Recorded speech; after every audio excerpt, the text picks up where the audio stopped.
Tem uma coisa que a gente costumeiramente não sabe. Quando a gente fala de Idade Média, a maioria de nós ouve uma história do tipo assim, então, na época da Idade das Trevas. E isso faz a gente perder de vista o cuidado de Deus durante esse período. E como a igreja de Deus foi preservada e mantida nesse período.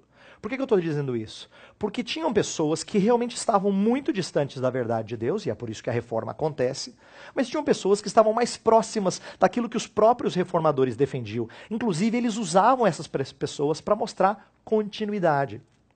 Então, quando eu falo isso acerca da Idade Média, para mudar um pouco o nosso conceito antiquado e meio soberbo de quem é moderno e não está mais na Idade das Trevas, aí a gente precisa distinguir como é que os homens enxergavam a questão da tradição. Isto é, como é que os homens da Idade Média viam o peso da tradição na questão da vida da igreja. E um historiador muito bom chamado Heiko Oberman, um holandês, ele fez um estudo excelente em que ele mostra que haviam dois tipos de tendências, o que ele chama de tradição 1 e tradição 2.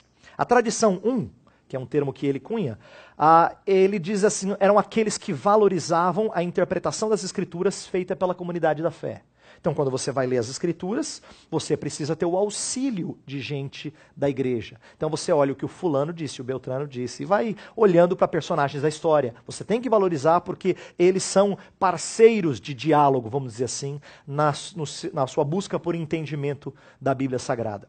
Mas havia uma segunda tradição. A tradição 2, conforme cunhado pelo Oberman, é ver a tradição como uma fonte distinta de revelação. Tem a Bíblia, mas tem partes, eles alegavam, que a Bíblia é silente, ela não fala nada.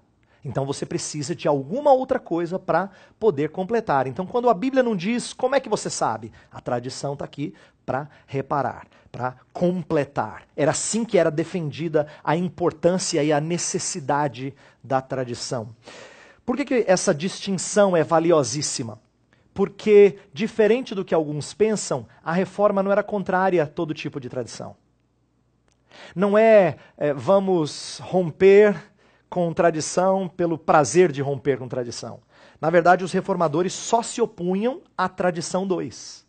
Nós não vamos ver os reformadores se opondo a conversar com a comunidade da fé e dialogar com a história para aprender verdades bíblicas. O que eles estavam confrontando era a fonte distinta de revelação. Era aquilo que alegavam, complementava as escrituras, mas na prática acabava sobrepondo as escrituras. É isso que eles combatem. E é importante que a gente tenha esse equilíbrio para que a gente não veja a reforma como começando alguma coisa do zero. Esse entendimento é muito ruim. Todas as vezes que a gente entende a reforma como sendo um início do zero, primeiro, a gente cria descontinuidade na história da igreja. Isso é péssimo. Tá? Como se a igreja tivesse nascido lá. E a segunda coisa é que a gente não entende o termo. O termo é reforma. Não é início. É reforma. É reparo do que já existe. Essa era a proposta. E virou assim porque era um entendimento de que a igreja precisava ser de fato reformada.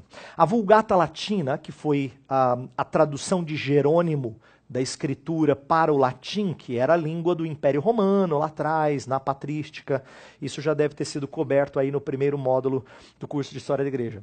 A Vulgata virou o texto oficial da igreja. Durante toda a Idade Média, a Vulgata era o texto que todo mundo lia. Então você fazia exegese não do grego, do hebraico, você fazia exegese do latim, por assim dizer, porque era considerada uma tradução oficial e sacrossanta, ok? Qualquer tradução esboçada na Idade Média foi feita a partir da Vulgata. Essa é uma outra coisa que a gente sabe pouco também. Frequentemente a gente ouve falar, e não é errado, que a reforma foi muito voltada para traduzir a escritura para a língua do povo. Isso é verdade. Mas não é verdade que foi a primeira vez que fizeram isso.